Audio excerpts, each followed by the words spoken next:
Sebetulnya Allah itu tidak berada di luar jangkauan akal manusia. Ada dalam jangkauan. Allah sangat dekat, saking dekatnya nggak kelihatan.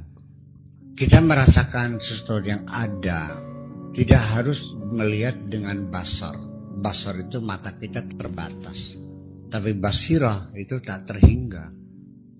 Basirah itu adalah apa? Kemampuan melihat dari batin kita. Apakah kita selalu mengatakan yang tidak terlihat itu tidak ada? Kita yakin ada, sekalipun kita tidak melihat bendanya. Ketika kita melihat asap, yakin gak ada api? Nunggu ngelihat kok, iya. Itu dapat dipastikan pasti ada api. So, tidak mungkin kalau tidak ada api ada asap.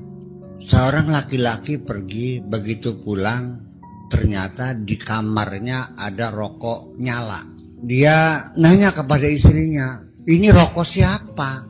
Istrinya gak menjawab. Yakin gak sang suami bahwa istrinya berselingkuh? Sekalipun tidak menyaksikan. Apakah itu harus diragukan? Yang kita bilang kedeleng aja, iya. Di dunia ini masih banyak yang tidak kelihatan daripada yang kelihatan. Binatang saja yang banyak itu yang gak kelihatan. Yang di dalam lautan itu lebih banyak daripada di daratan kok. Ya seperti itu kira-kira.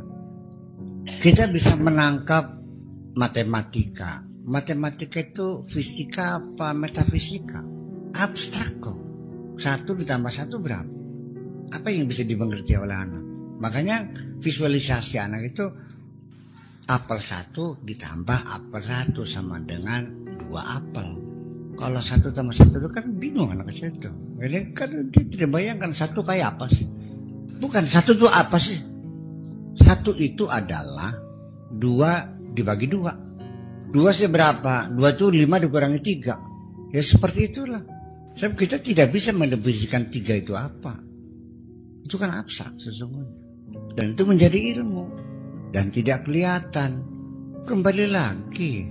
Atom itu gak kelihatan mata kok. Kita hanya mencatat reaksinya. Jangan bilang tidak ada. Buktinya bisa memporak-porandakan Hiroshima dan Nagasaki. Siapa yang bisa melihat atom? Nggak ada, nggak bisa. Ya kan seperti itu. Nah, di dalam diri kita ini ada namanya roh. Bisa kelihatan enggak? Anda yakin nggak ada rohnya?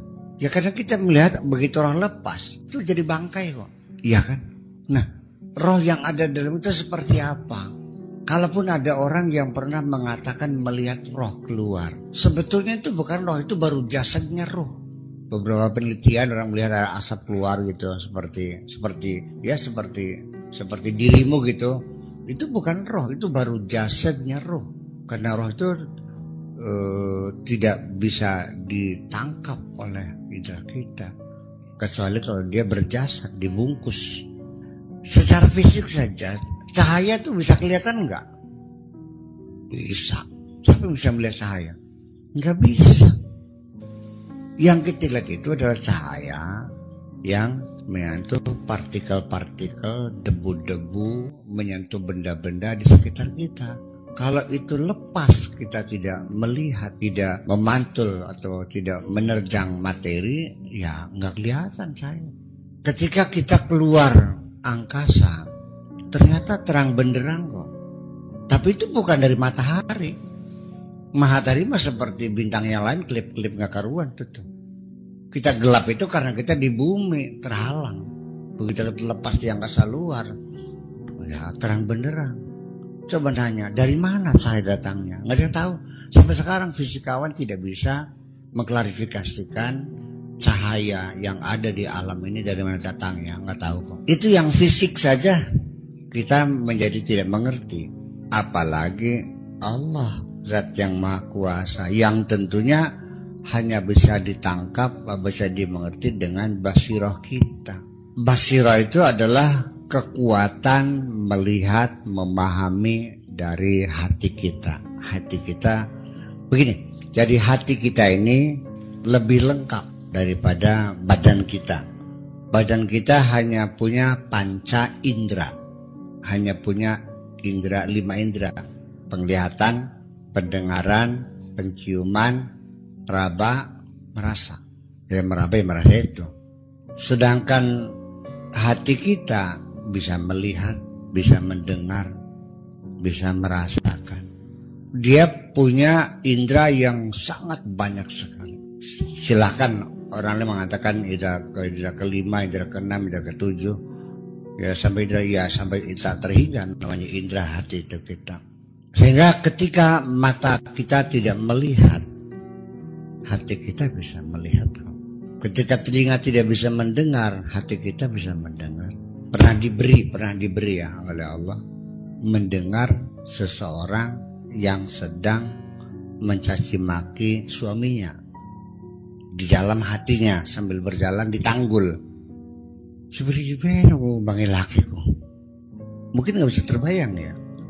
Apa yang terjadi di belahan bumi lain, terjadi di rumah orang lain, hati kita bisa melihatnya. Yang tidak bisa dibatasi dengan dinding, tidak bisa dengan waktu. Yang seperti itulah makanya. Jadi yang menjadi persoalan kan begini, kenapa sampai saat ini tidak tumbuh juga rasa cinta kita kepada Allah? Apa sebabnya kamu tidak jatuh cinta juga? Perempuan saja yang dulunya menolak cintaku, kubanjiri dengan hadiah-hadiah, ya mobil, ya rumah, sesuai demen beli. Dengan kebaikan-kebaikan lunak kok orang. Sampai tergila-gila sama saya kok. Ketika saya membanjirinya dengan kebaikan-kebaikan. Lah selama ini Anda merasakan gak kebaikan-kebaikan Allah? Nah itu persoalannya.